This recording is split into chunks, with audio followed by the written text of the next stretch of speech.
Greetings, King. Peace, King. Love, King. Today we have another session Beyond Thought, Living Without Hurt and Depression, Part 2. Um, this is a continuation of Part 1. We have Rich in the building once more. How you doing, King? Positive energy. Positive energy. Positive Continue. energy. I continued reading the book. Like I stated the last time, the more you read or have read is the more you want to continue. But, we have other things hindering our motion sometimes, such as the programming of life. Um, what I wanted to touch base on today is fear and why you stated that fear arises from thought, right? Being Yes. being a basis of what you think when you're unsure. What do you mean by that? Um, Seeing that fear comes from thought. Um, when you're really sure or relaxed, Mm-hmm. you're not thinking too much. Thought is always interfering. Thought is always coming in, even when we're relaxing. Or some people they tell me I try to meditate, but I start thinking about this. And there's some meditation that they want you to involve thought in it, like chants and sitting a certain way. So thought is always restless. But when we're sure of something and when we're in a good mood, so to speak, thought is normally just hovering around. And then all of a sudden we become unsure about something. It's like, let's say you're at one of those days where you're thinking about your job and you'd be like, you know what, today was a pretty good day. I like my job. The job is nice and flowing, and I'm learning, and money is good. And then all of a sudden, thought comes in and say, well, what if I lose my job? How would I not? How would I find another job relationship like this one? And if I lose my job, then I'll lose my income. If I lose my income, then I'll lose my maybe lose my car or my place or my things and my recreation time that I spend on. And that's what fear does. Fear comes about when thought starts looking into the future or the past. And then all of a sudden you start to feel unsure and it starts to snowball. A momentum changes from feeling good about my job and sure. Then a momentum is like, oh, what if I lose this? And that's fear. Because thought is a controller, fear is a controller. And fear is like thought's best weapon because it nothing controls more than fear. Because when we're afraid, you ever notice, Jermaine, that thought is like overactive, you know? Yeah. Another thing as well, speaking on thoughts, what do you mean by thought is limited? Because thought is like it's like I say, and for the audience, we're doing these sessions just like when we do our lives and we talk about other topics. And thank everybody for joining. I want people to look at life deeply because in life we deal with deep problems. And the day may be going good for you or me or for others, but there are people here that are really catching hell, and catching hell, and really can't sleep because they don't want to face what they have to face in the morning. And so this is what we're about. This is what I'm about. Really helping people to get through the day, through the deep things and the night, because we must look, if we look at life deeply, we can really get the foundation of things and really heal ourselves and see what's going on. So, but thought is something, uh, if it's not in the right place, it's not going to be in your favor. And so, what does that mean? Now, we need thought. One of the premises of my book is the limitations of thought. So, how is thought limited? Uh, because thought comes from a limited place. And what's that place? Thought, there's an experience, and then from that experience, we gain knowledge. And then from that knowledge, our brain stores that knowledge in our memory. Mm-hmm. And then our thoughts come from our memory. And since memory is is is stored from the recording of knowledge from a past experience, it has to be limited.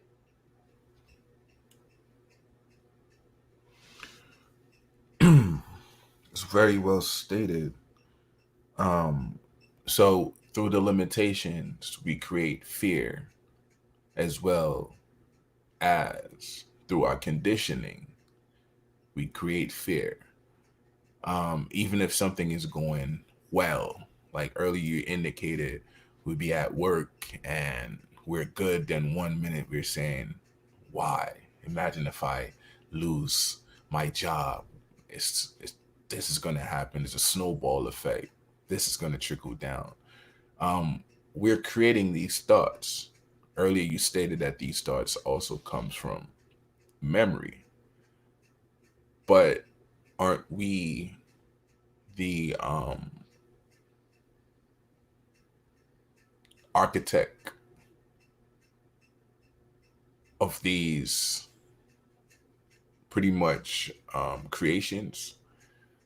So we're instilling the fear within ourselves, right? So with that being stated, do we actually have enough accountability to change that frequency and create something positive? How does thought become unlimited? Or how can we be unlimited if thought is limited? There you go. So basically, what is the action of being unlimited? Because the action of thought is always limited because it's coming from a limited root. Now, thought, again, thought is needed, thought is necessary because we need our memory to recall, right? Mm-hmm. So I have to know my way back to the kitchen. I have to know my way around the job. I have to remember uh, things. So, but that is good. But how can that help someone when they're dealing with a situation that's not mechanical, like our relationship between our woman and the woman's relationship with her man, our relationship with life. That's why I say life is about relationships. Now we have relationships with our families, our religions, our careers, our friends. You know, when it comes to being compassionate and caring, you don't want to you don't want to be mechanical. When it comes to creativity, you don't want to be mechanical. So thought is something that you can create something that's not mechanical that doesn't come from thought. But thought, since thought is is something that since thought is a useful path in its place, you can polish creativity with thought. Thought can groom, thought can refine, thought can re, thought can uh, thought can repair. if you want to sustain something from the past. It's like a car, repairing a car. You need a mechanic needs thought to repair that car to sustain what was created in the past. But thought has no use in insight and something new.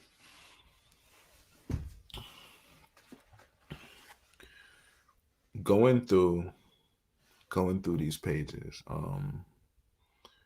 one of my favorite paragraphs was how you stated society is basically an idea, a concept of deception I built on can't hear this. you, bro. Going through my favorite paragraph, page 19, um, one of the things you stated was society is basically an idea, a conception of deception built on dysfunctionality, right? Oh yeah.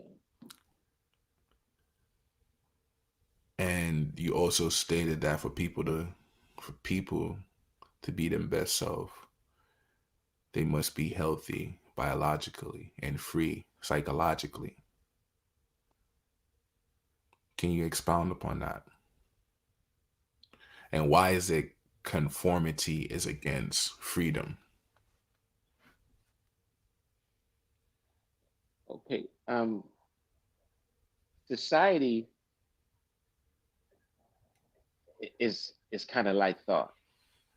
You know, Okay. when I say it's built on, it's it's an idea comes from thought. Excuse me. So society has its place. Society is a good thing. Thought is a good thing. But it seems, Jermaine, that we are using thought and society, all the negative side of it. We letting it control us too much. Thought is a controller. That's why thought's best. That's why thought's best friend is fear, because it can control us best through fear. And that's why pleasure is with fear, because thought can control us best through pleasure and fear, reward and punishment. Now, thought can control us through pleasure and fear. Society can control us through reward and punishment. Mm.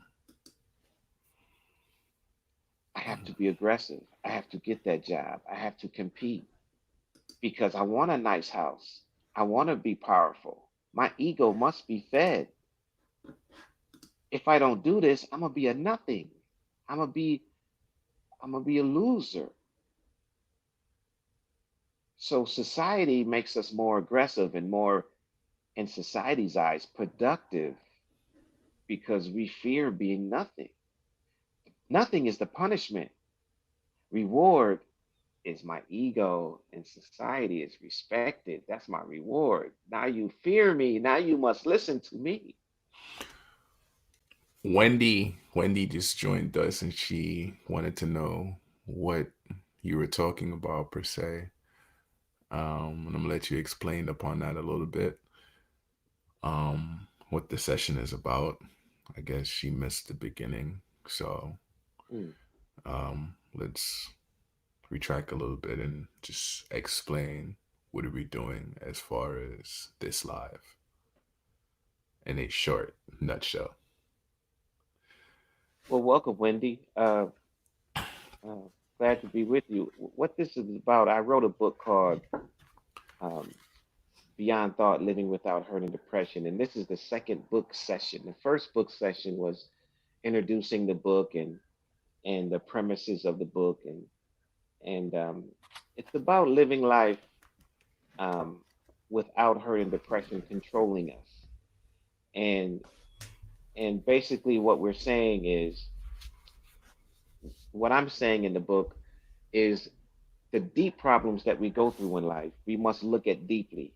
And to look at something deeply, you must go beyond thought. So the book explains what beyond thought is about. It goes through uh, uh, certain, it goes through fear and pleasure and all of these things of how thought controls us and keeps us blind from how thought is limited when it comes to solving deep problems.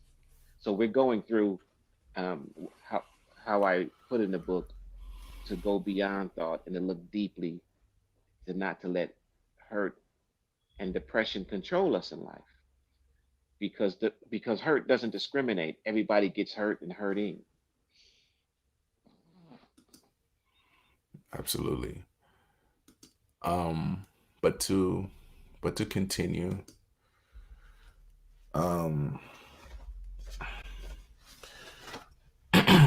freedom becoming unlimited, right? Not being programmed by thought. I know I like to ask for steps, and there's not a step per se, because like you like to state, the river don't have any step of flowing. It just flow. Whenever there's an obstacle within its way, it gravitates to that obstacle and it finds its own way to flow, whether going above that obstacle or seeping through that obstacle.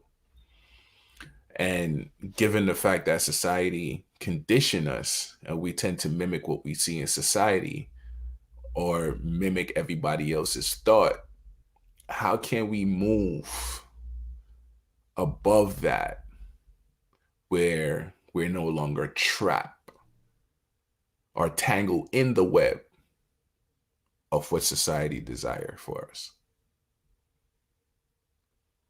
Oh, there's a lot in that question, and It's loaded, but it's loaded. that's loaded. Um, again, back to the title. The reason why it's called Beyond Thought is because we're so conditioned that thought solves everything. Because knowledge is in thought, experience is in thought, and memory is in thought. And we're conditioned to say, use your brain, think before you speak. And so we're conditioned to think that thought is the avenue to solve all things. But thought is a controller. Thought is a controller. Thought wants you to live its way. That's why in society, society wants you to fit into society. Yeah, because on You one of the can't, pages, I'm sorry. yeah, it wants you to fit in. It wants you to fit in so bad that you feel inadequate being yourself. Is that why you stated on one of the pages? I don't remember the number because I'm not looking at the book at this point. You said that society is the military. What do you Yeah, mean by that? if you look at our society, it's like a military setup.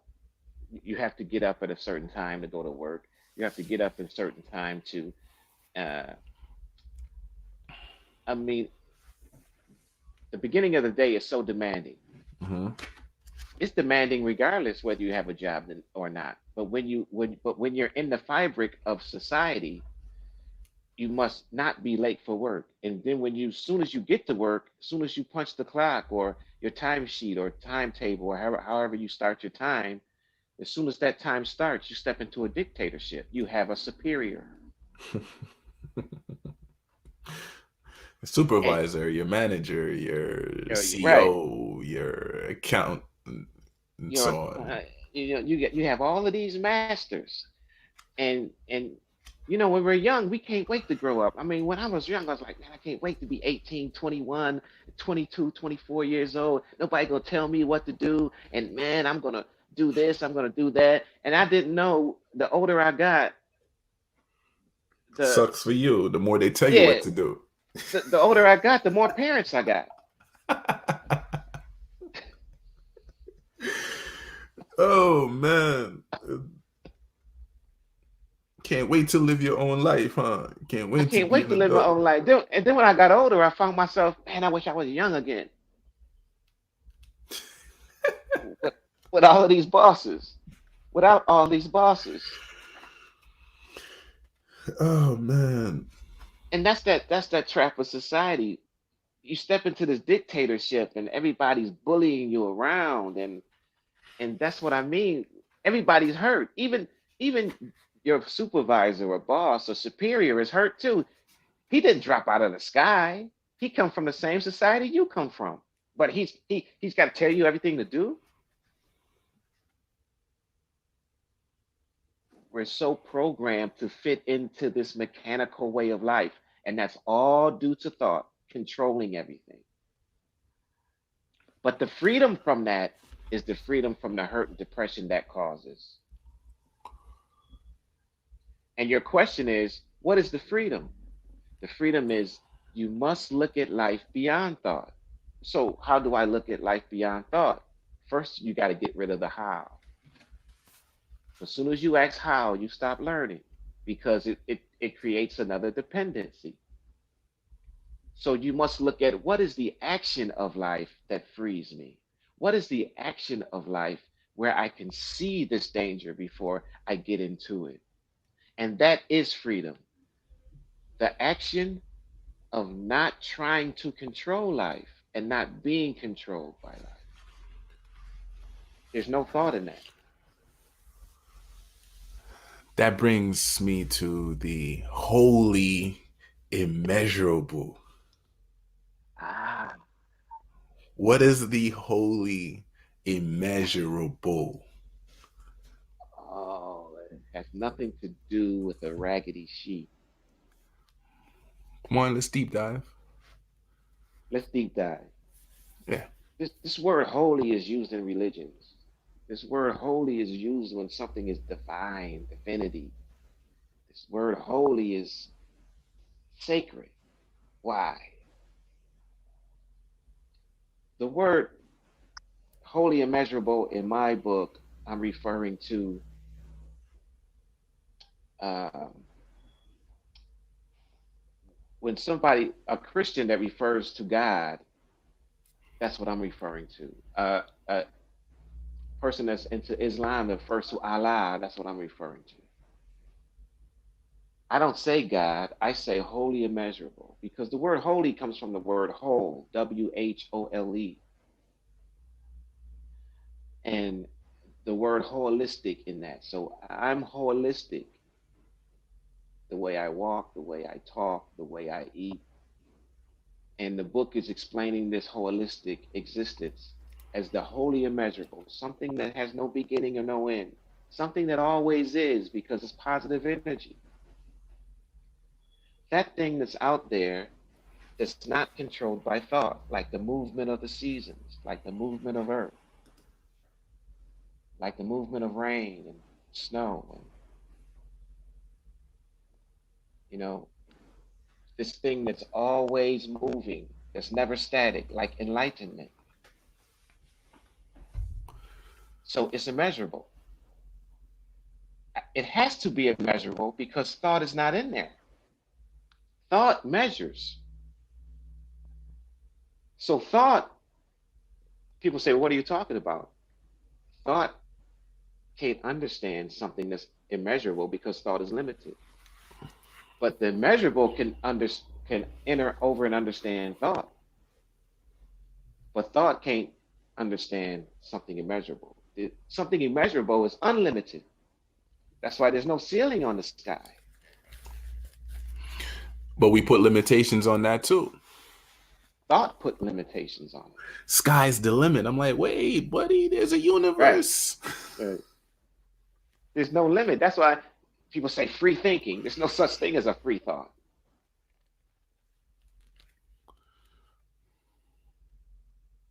Because that's what the book goes into in detail. There's no such thing as a free thought because thought is limited. You must be free from the limitation of thought.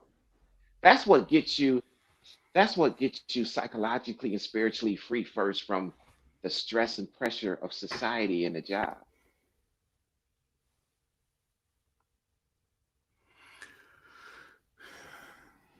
Don't get cursed out, man. You know these people need their job. You know what he's pretty much saying is everything has its place, but in order to create an antidote for what society has poisoned us with, we have to eliminate conditions, thought, period. and live within the balance of ourselves. right? We have to be free from being controlled. That is freedom. That is freedom. Because depression is a controller. Thought is you can't be depressed without thought, can you, Jermaine? No, not at all.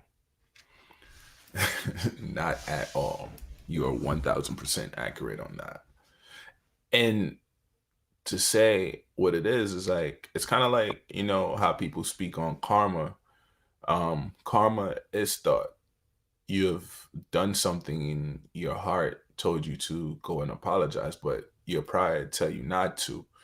So you sit back and you play that conversation over and over again in within yourself, and you keep beating up yourself on the same thing when you know what's the right thing to do is to just go and apologize. But you rather sit here and go through what you need to go through, like suffer gracefully.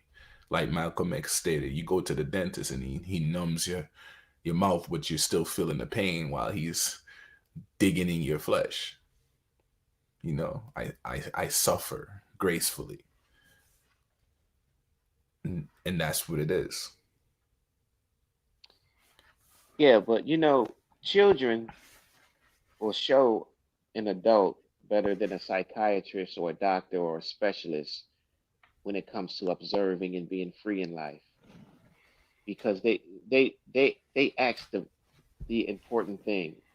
You notice you notice children, I mean when they really start to talk, right? Mm-hmm. And they really start to observe in terms of you see their mind is working and they start to put things together, right? They don't say how can I do this? They say why. Man, They ask why. I wish I had a It's mute simple. button for my son when he was doing that. Why, Dad? Why? Yes. Why? Why don't they say how? You ever think about that? You ever look at that? Explain. Because when you're close to the universe, now picture a child 2 years out of the mother's womb is close to the universe than an adult. Adult lies all day long. A children tells the truth all day long. A child tells the truth all day long because he hasn't learned how yet. So being in touch with the universe, he's asking he's asking why. He's asking why because he's seeing things that's created by thought. When he was in the mother's belly living underwater, he didn't have to ask why or how because he was harmonious with the universe, with that beautiful woman, being a co creator with the universe. So when he comes down, he's living in oxygen now. He's seeing all these things created by thought. So now he's asking why.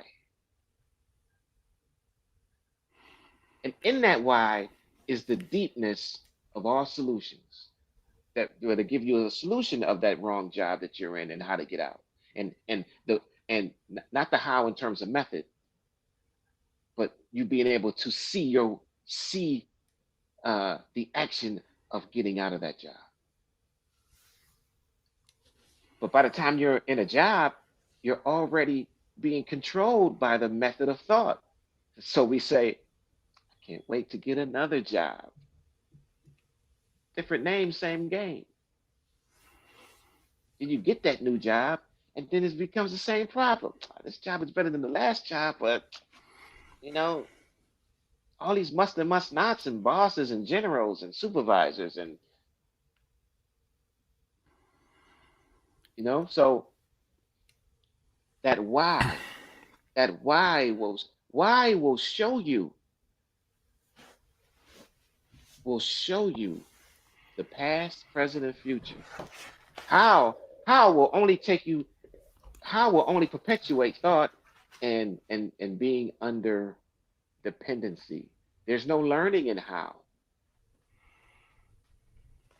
but there's all learning in why. I also want you to touch on your views on society Because there's another point you made in the book that says society only operates on you and I.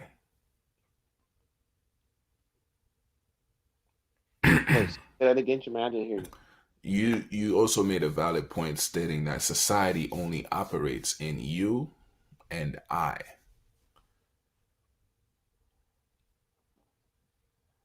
Why is that? Because we are the world. We are society. If you ask the question why we are society, you will see how powerful we are and how weak who's ever running things is. Because the wealthy people that's really running things and making public policy is a small fragment compared to the people that's serving that. Society is nothing but a relationship between you and I. Life is about relationships. To answer the question in a nutshell, Mm-hmm.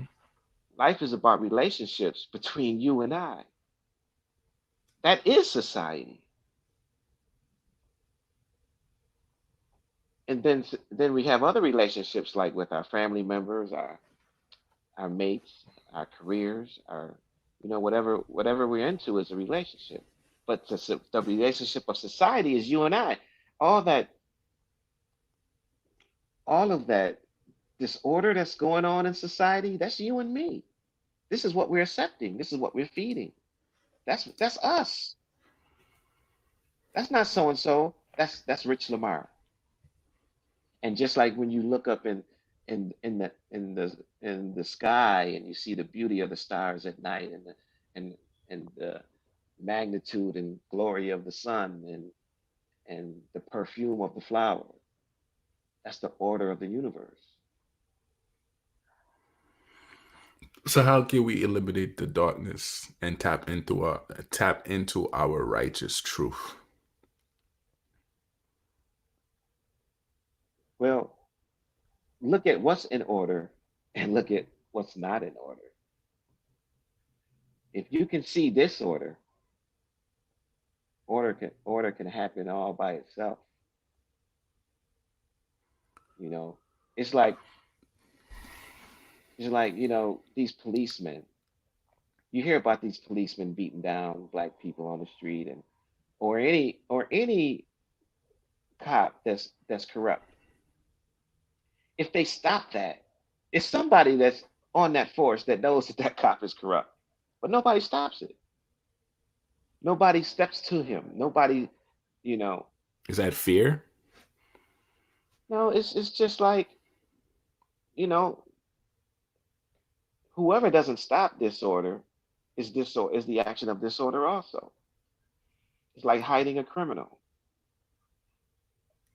What I'm saying is nobody ever checks him correctly. Now, everybody is guilty of something. There's no such thing as an innocent person. Everybody is guilty of something. But when it gets extreme, like what some of these cops are doing, somebody on that force knows that they've been doing that for years, and he's never checked until something catastrophic happens, and then finally gets fired. And but it's just the tip of the iceberg of what he has done. But what you gonna do? See somebody riding on the sidewalk, stop them, and then you go stop somebody else that's urinating on the sidewalk. You'll never get through the day, right? So what I'm saying is, Jermaine, it starts with us. The revolution is inward.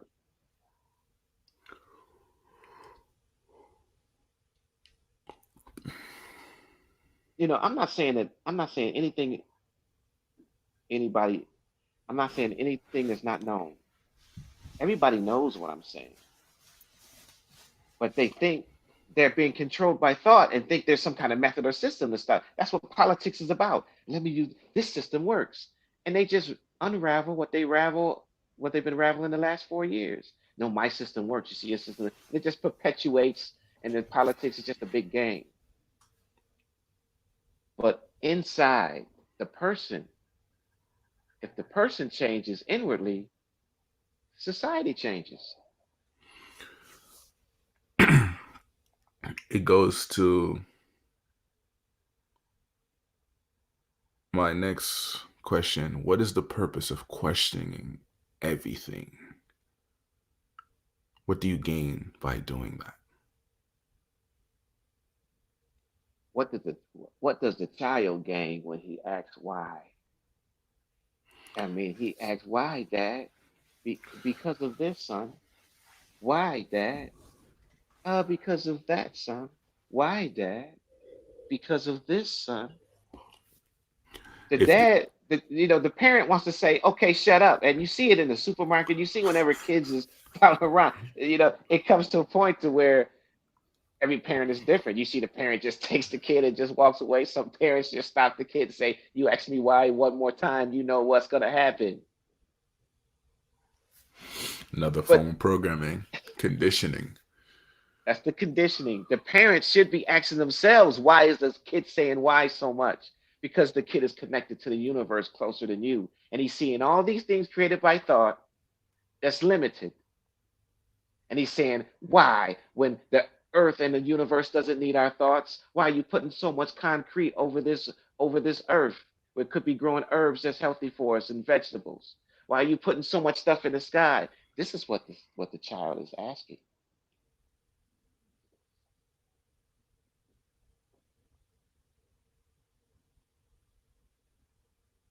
But we condition them to deal with that, do we not?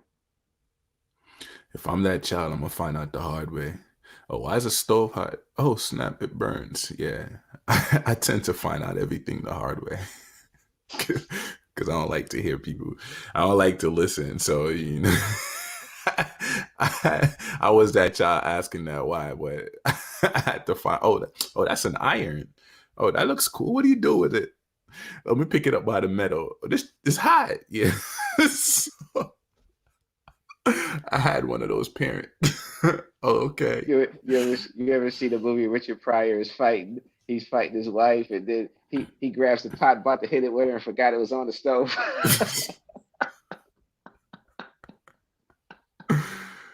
Oh man. He forgot it was hot. End up causing more damage to yourself than anything else. Um, So, this book is a wonderful book, and I recommend it to everyone that questions everything and to everyone that desires change. It's not a book dictating to you what to do. It's a book more so guiding you on how to be versus everything not else. not how. It's a book of looking and asking questions. Yeah. That how is so hard to keep out. It's like try, right? Hmm. People say, "Hey, what are you up to, man? I'm trying to make it." So you don't want to do that. See, the book is about being careful with words also, because just like thoughts will hold you back, words will hold you back worse than thoughts. Yeah. Take that word try, for instance. To try for something is to never to obtain it. That's mediocrity. And that's the stance I look at it as. I'm going to keep versus me actually stepping into what I need to step into and act upon it. Yes. Don't forget, the book is about living without hurt and depression, and these words like try and how open the door for depression because as soon as you say how, you create another authority. Like the boss at work or supervision in that military lifestyle. As soon as you say try, the struggle had already started. Or want. Oh, I want this. Oh yes. You will never get it because you want it. And I don't know how many people pay attention to things, but the further we tend to chase something, the further away it goes from us. Yes, and fear uses that, doesn't it? The more we Absolutely. the more we run from it, the more we don't face it, the bigger it gets. Absolutely.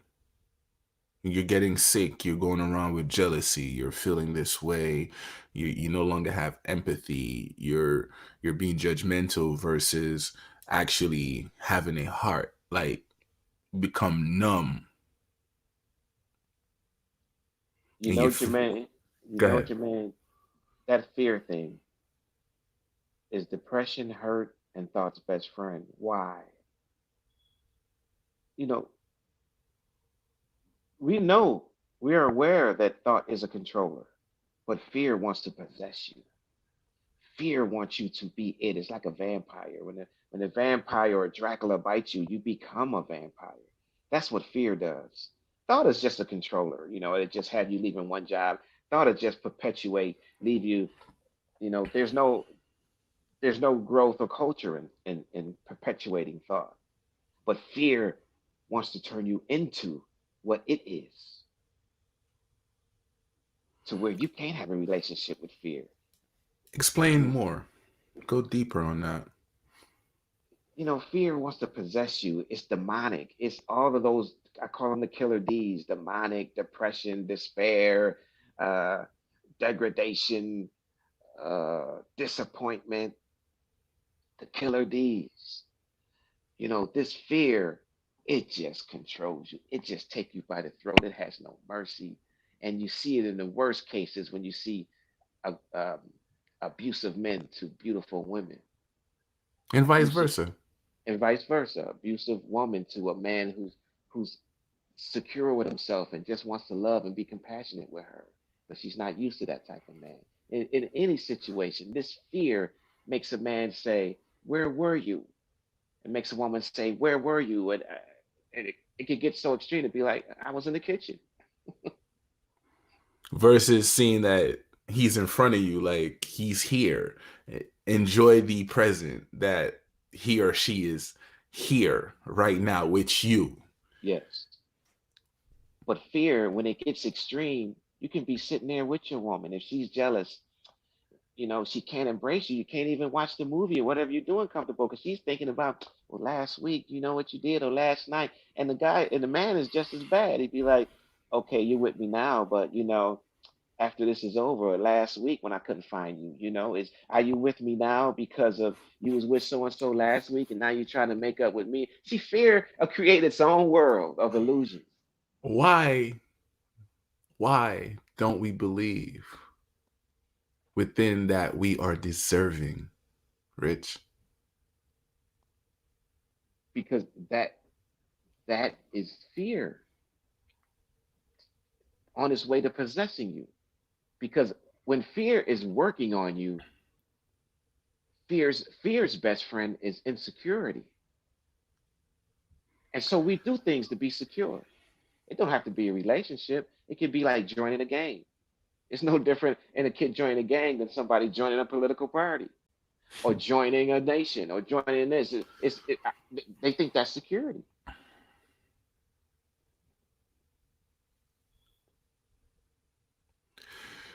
Okay, thinking that security versus security. What is security? Well, it's kind of like love. People say, well, what is love? If you ask 15 different people, when I talk publicly, I ask like four different people, what is love? I get four different answers. And I ask three more, I get three more different answers. To show the audience, to show the audience is that everybody has their own version of love and security, right? Mm-hmm. But what is security? What is the action of being secure? See, that's what the book is about. If you ask the correct question, you get the correct solution. My book is saying thought is not security because we tried gangs, we tried political parties, we tried weapons, we tried nations, we tried president, we tried all of these things. It didn't work. We wasn't secure. We can have the Didn't Hitler have a lot of bombs and weapons? Wasn't so and so intelligent? Wasn't so and so the greatest? It's like a basketball player, a football player. You just won the Super Bowl, but you got to turn around and do it again. See, it's never complete. It's always a chase. It's always a chase. So if there's always a chase, that action is not complete. So that can't be security. That can't be the action of being secure. So the action of being secure must be a complete action, an action that flows without being static in hurt and depression, without being static in a gang, without being static in a political party, something that's not complete. The only complete thing around us is Mother Earth. Mother Earth is the action that's Consistent. not, it's not static, it's consistent, it's nourishing. So what action doesn't involve thought? And that's meditation. Silence. Can you Silence. can you lock Being yourself in a room with no noise, no cell phone, no nothing, and just enjoy the bliss of yourself? Can you do that? Can you do that? there's a form of meditation that without thought, and there's a meditation with thought. Man. The meditation without thought eliminated my hurt and depression when I was overweight and high blood pressure, borderline diabetic, tumors, erectile dysfunction, and losing my job and my wife, and uh, you know Lose, meditation with, losing your mind. yeah. Fortunately, meditation tapped me on the shoulder, and the universe, the untouchable, which is the holy immeasurable, touched me. It found me because I got rid of my conditioning and thoughts that was control, the thoughts, you know, all those things that was on my case. It came to a point to where I was asking myself the question, what do you do when you can do nothing? What do you do when you are nothing? I was looking in the mirror, I was overweight. I hated myself. I didn't want a mirror in the house Why? because it reminded me of being a loser. It reminded me of all the stuff that I accomplished. And this is what it came into be. I wind up losing this, losing my weight, and losing my health, and it wasn't like I was a wealthy, famous person, but it was like I've always been together in my life in terms of looking at it correctly and that. But when I got caught up into the image that I wanted to fulfill, and when that got shattered, it shattered me. Was it really just the image, or you were caught up in that importance of feeling that way? That is the image. Ah, That heartbreak is like I drive people crazy when they say my heart is broke, and what am I do? I was like, your heart's not broke. It is broke. I just lost somebody. And, you're supposed to help me with this. And I was like, well, your heart is not broke. And they was like, I was like, what's hurting? They was like, my heart. Why my heart is not broke? I said, because if your heart was broke, you'd be dead. dead. So the reason why I want people to look at this deeply, I force them to look at it deeply. So they say, well, okay, but I feel bad. My emotions are shattered. I said, ask yourself, what is the emotion? And he's like, what are you getting at? I say, look into yourself and ask yourself, what did you learn from this? And the Because typical when is you, like, I don't want to hear that shit. yes, I'm hurting yes, now. Can't you feel what I'm saying? yes, yes. So so the breakdown comes, the extreme comes because we're so conditioned by thought that to fix something with a job, to fix something with money. But the reason why I dedicated the rest of my life to helping people with hurt and depression is because you can't fix that with money and a job. But hold up. Before you were able to help people, you had to help who? The revolution was with me inwardly. Okay. Expound upon that. Because I don't think they heard what you said earlier. Well, it's like I said earlier, we are the world when it comes to society. Like these politicians and these great architects and artists, or society is us. They didn't hatch. They didn't come from some kind of metamorph or some kind of science fiction thing. They come just like everybody comes in this world the same way, and everybody is going out of this world. Everybody gets on the bus, and everybody gets off the bus at their stop. So I am the world. So when I seen when I was getting out of my turmoil and I started and the universe was putting me back together, put me back together, I said, you know what? The world doubts like me. I am the world. If I am the world doubts like me. If I am the world gets discouraged like me. If I am the world gets depressed like me. If I am the world gets hurt like me. So I can help the world.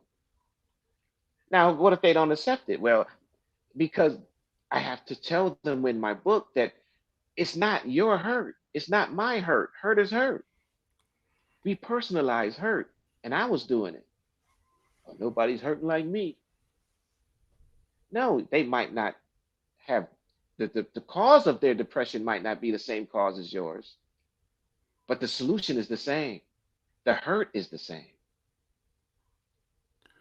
Since you're on that, right, I'm gonna go back to a point I made last night on the live we did. Um, and I was talking to our brother Shaman about what makes a sin greater than the other, and he explained it and continued to explain it, and I kept digging like, no, sin is a sin. You come back to this point, hurt is hurt, and my point is pretty much proven, and that's what it is. There's no value on it. Does it affect you? Yes. Does it make you sick? Yes. Does it make you doubt? Yes. Hurt is hurt. And in order to elevate beyond that hurt, you have to look at yourself. Like the king just stated, the revolution will not be televised because it's inward. Yes. Continue, brother. The, so when the universe eliminated my depression inwardly, I uncovered that it wasn't my hurt. The world hurts. A blind person doesn't say I'm not as blind as him, and they're both blind. There's a blindness that's physical with the eyes, and there's a blindness that's psychological. There's a blindness that's spiritual. You don't learn this in school. You learn this by meditation with the universe. You learn this by being still in a quiet place. No matter how busy your day is, use 2 minutes. Meditation can be 30 seconds, but you want it to get to a point to where it is growing and flowing, to where all of a sudden you're meditating for 10 minutes a day now, 15 minutes, you're doing it for an hour, or you're doing it for 30 seconds. So, whenever the mind is clear and thought is not controlling the mind, meditation is taking place. I mean, I'm jumping ahead. That's ahead in the other chapters, but It's what I'm fine. what I'm saying is the hurt is hurt. It's that your hurt might not be as extreme as my hurt, But it's hurt. but it's hurt. It is going to the same place if you let it get extreme.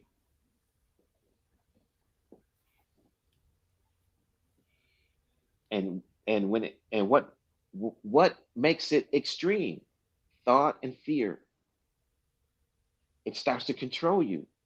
Thought starts to control you, and thought controls momentum. So there's a momentum that takes you down, and there's a momentum that brightens. You know, and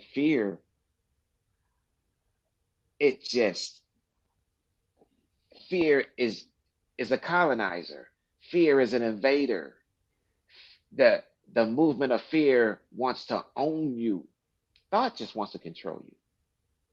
It just thought is like a jealous guy that just wants to be number one, wants to be the center of attention. That's thought.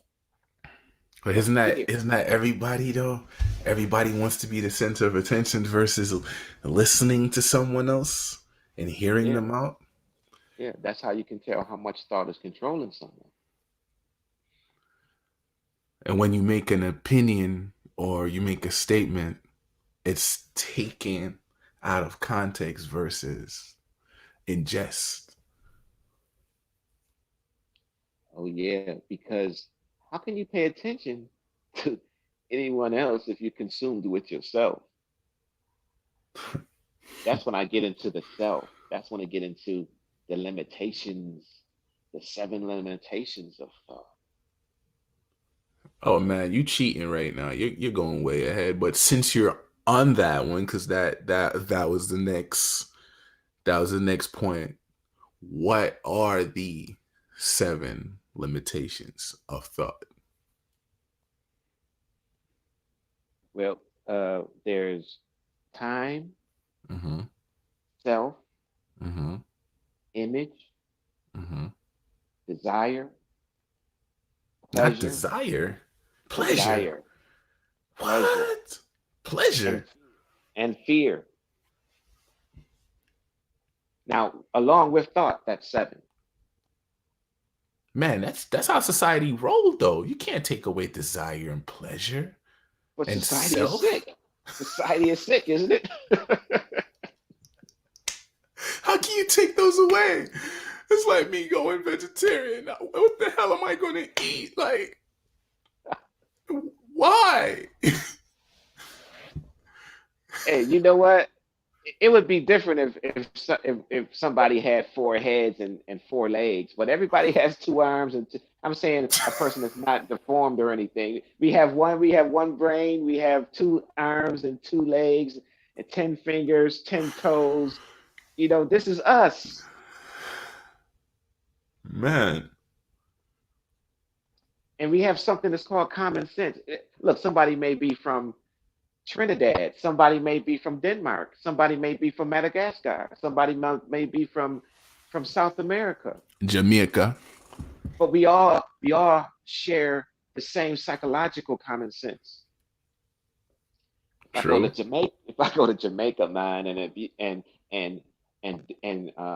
treat somebody unrighteously, it's going to be the same reaction. You might not make it back, Rich. I might not make it back. If I do the same thing in South America, I might not make it back. If I do the same thing in Denmark, I might not make it back because common sense, everybody has a common sense to love, observe, learn, protect, and survive. And if you invade that deep down inside of a person, they don't like that, even if it's not them. But we pick and choose though. For some reason, we pick and choose which one we Why? Why? use. Why? Because of thought, because the invader thought conditions us away from common sense. That's what the book is about. Sense ain't common, man. Thought. Now, thought in its place is a good thing. We need thought to learn how to drive, to know our way. But thought is only useful on a path. Thought is a path. But I'm talking about the things that cannot be eliminated by thought, like depression. Is depression like one of a big thing among men? It's a big thing among human beings Okay. So men and women. with who's ever a human being. Yeah. But for some reason, being a man, I can't speak for a woman.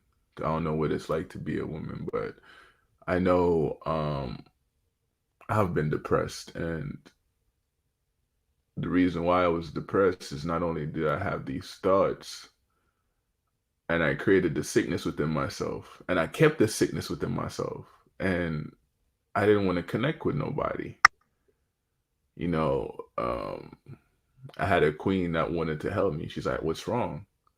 And I was still fixated on society. I was like, "I'm good. There's nothing wrong," but it showed in my actions Yes.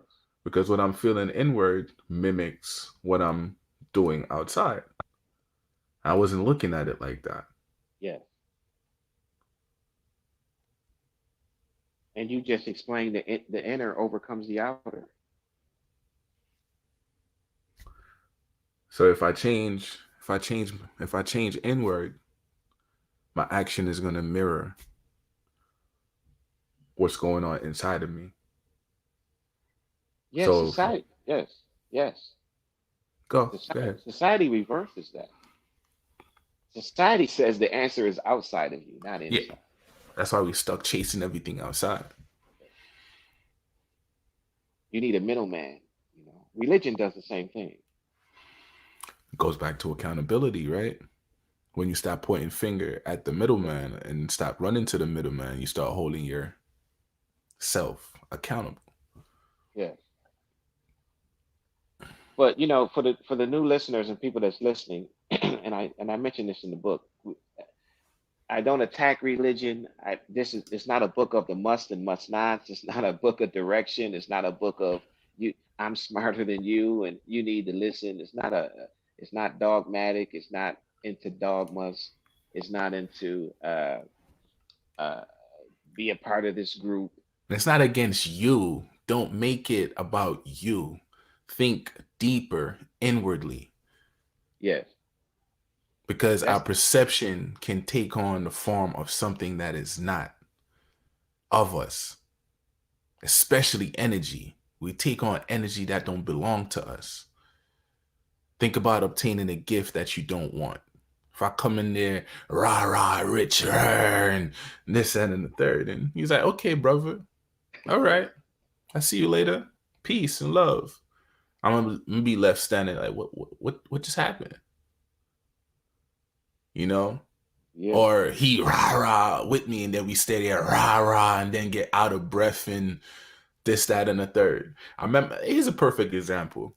I know it's about you, but I'm gonna put this in there. I remember as a young kid, man, like something had transpired between me and my brother, right? So he broke my PlayStation. I mean, that's when PlayStation was first out. I worked and I bought this because I yeah, didn't want to give him something. He broke it, right? And it's my older brother I'm speaking about. yeah. Man, I was so hyped. I was outside. Come outside, crying, snot running out my nose. I'm gonna kick your ass. Come outside. He sat there, let me work myself up, tied my. I didn't know I can get tired by just talking and riled up. Man, I was out there. By the time he come outside, I got my ass beat so bad. Guess what? Guess what? In anything, I don't ever get riled up. I be in a bad situation, smiling, and you're looking at me like, is this dude crazy? He's fighting, but he's smiling. I'm in control. From that one lesson, I defeated myself. And then I got defeated even more when he stepped outside. I guess that's why I love music so much. I got my ass whipped by a piano. He had a not a piano, a keyboard. He had a musical keyboard beating my ass with it. so I still didn't get my justice because I defeated myself. You know, But the and, and that story just tapped into everything we were talking about. I hope a beat wasn't going on and he was playing a little bit while he was beating. It was like a soundtrack to your. Hey, it was a soundtrack to my life. That was the beat. Every time that keyboard touched I my mean, it wasn't. touched my skin, that was the beat. Yeah. So you had a soundtrack to your ass whooping. Exactly.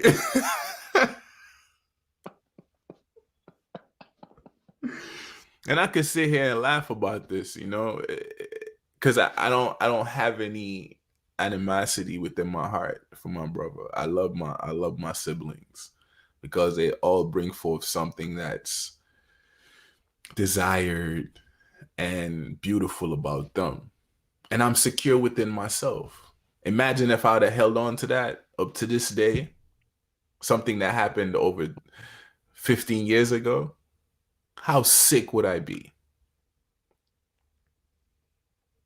Yeah, and whenever I see you still laughing on my pain too. the keyboard is what threw me. The You keyboard still threw me laughing, everything still off. laughing on my pain, man.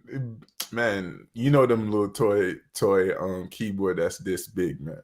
Yeah, but look. I play piano. I never looked at it as a weapon. Hey, hey, Jamaicans make everything a weapon. If you be around a Jamaican and you talking crap to the Jamaican and you see him look like this, he looking back and forth. He's looking for a couple things. It could be a bottle. He's looking for a rock stone. Oh, Anything he's looking for, he gonna throw it at oh my God. That would be the last thing I pick up was the keyboard.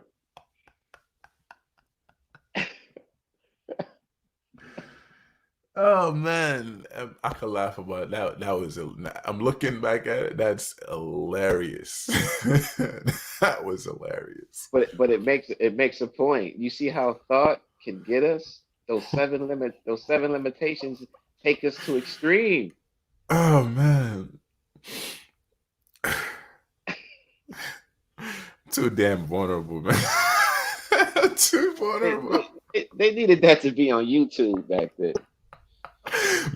man. If I had YouTube back then, man, man, man, I would have been an innovator of many things, man. My life was a documentary, man. It was funny, it was it was painful. Then it gets funny again. It got serious. Then it got funny again.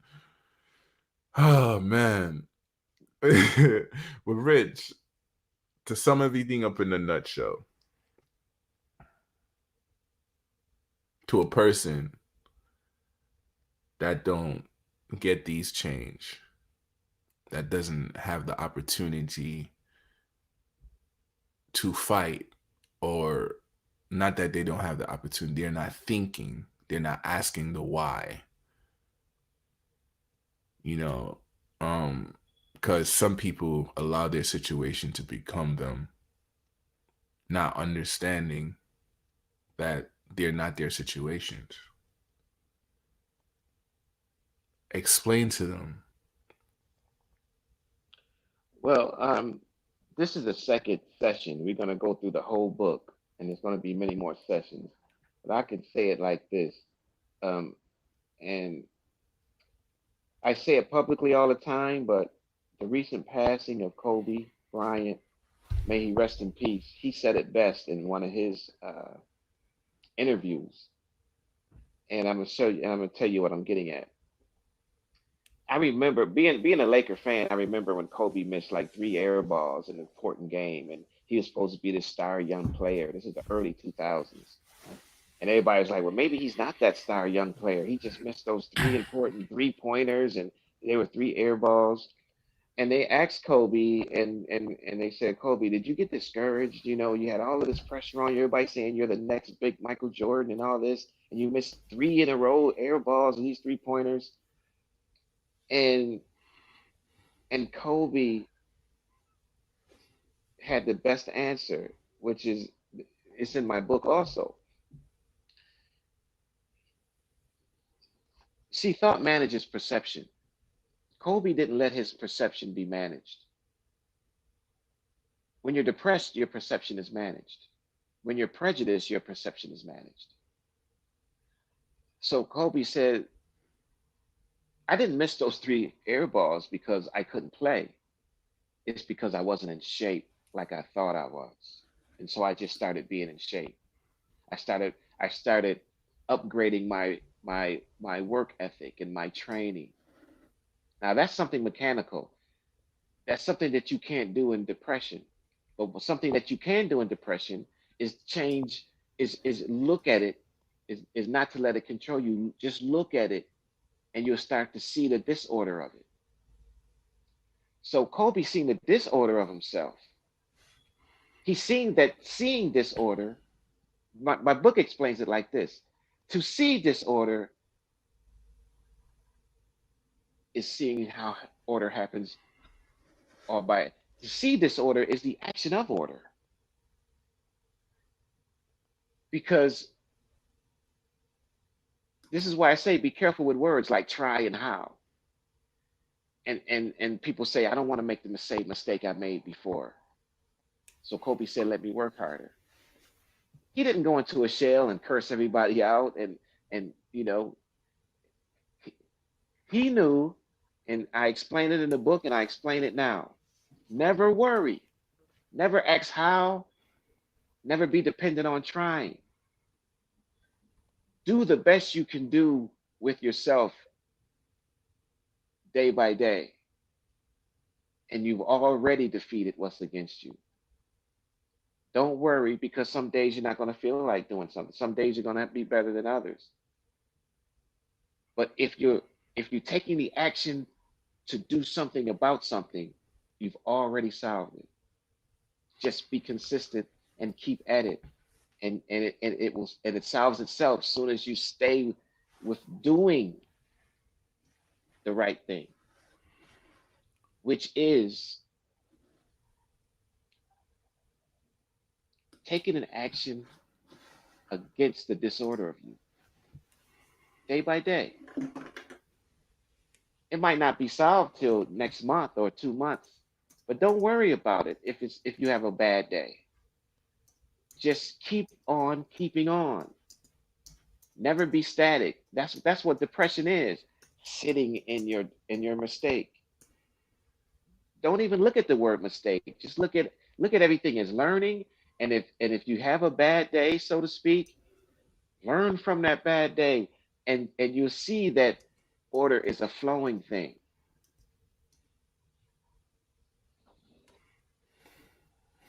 But to do something about something that that's that's against you, or trying to hurt you, you've already solved it right there. I mean, you see these people that work in plants, right? They may have a dilemma going on the assembly line. They're not worried about it. They're taking care of business to solve it, right? And we have to do the same thing with ourselves.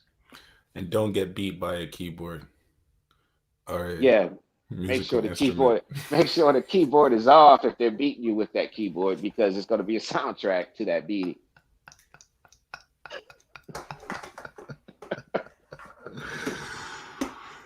Ah, which may become a hit record. And then they'd be like, well, let me whoop up on Jermaine and make a hit record. So make sure the keyboard is not on.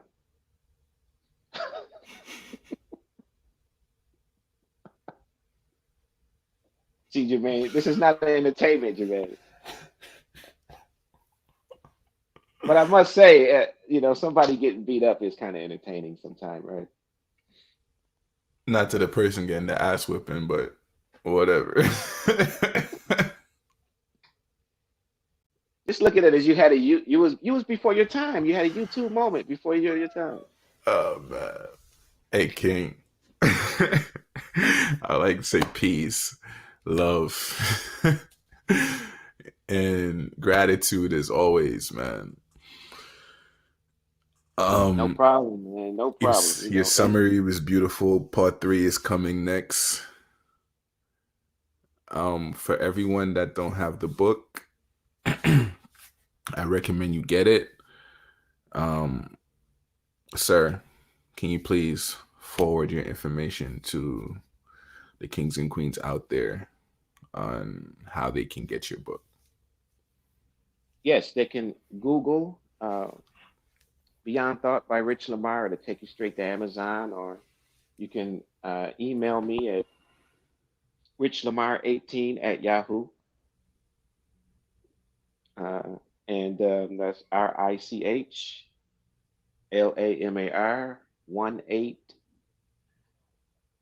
at yahoo.com. I can send you a version that you can read on your cell phone and on the plane, and you can do it that way, or you can call me. I've always put my number out there, 702-610-0687.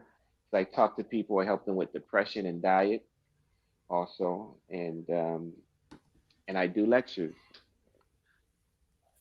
And this is part of me dedicating the rest of my life to. I believe we can beat this hurt and depression. I know people say that I don't look at the word impossible because what was impossible yesterday is possible today. In the great words of Kevin Garnett, impossible is nothing.